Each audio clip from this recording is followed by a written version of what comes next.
शिकार हो। ए मोरी बहिनी छैली का लबदार हो बर सही पानी हो बर सही पानी हो। ए मोरी बहिनी राजत भूली गैने आपन महालिया हो डगरी या न सूझै हो सा घोड़ा वा भुलाने नि हो। ए मोरी बहिनी जाला भोजाना राजा ताड़ा पै हो त कुछु ना सुझाई हो त कुछु ना सुझानी हो।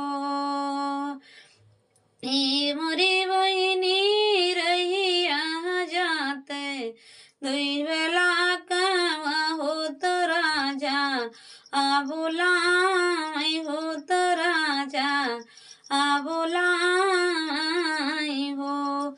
ए मोरे बाला जल भोजाना हम ताड़ा पे हो भोजाना मिल जाई है हो भोजाना का मिली है हो। इतना बचाना सोने बालक हो आपन घर गईले हो या पाने घर गईले हो। ए मोरे राजा जाला भोजाना हम लाई हो भोजाना तो ही कार हो।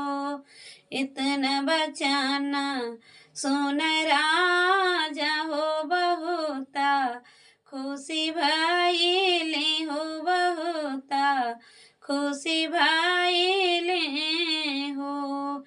ओहे मोरे बाला जान मंगाना तो ही मांग हो मंगाना पूरा कर हो मंगाना पूरा कर हो।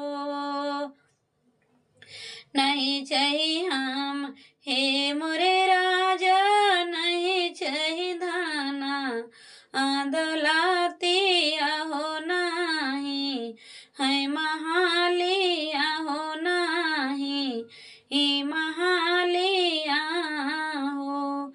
ए मोरे राजा हम कही चाही ज्ञान विद्या हो हम वन महान हो त हमई वन महान हो। ए मोरे राजा चौकी जय धाना आदौलतिया हो त गिरी है महालिया हो। ए मोरे राजा ज्ञान विद्या नाही बाटी है हो त हम वन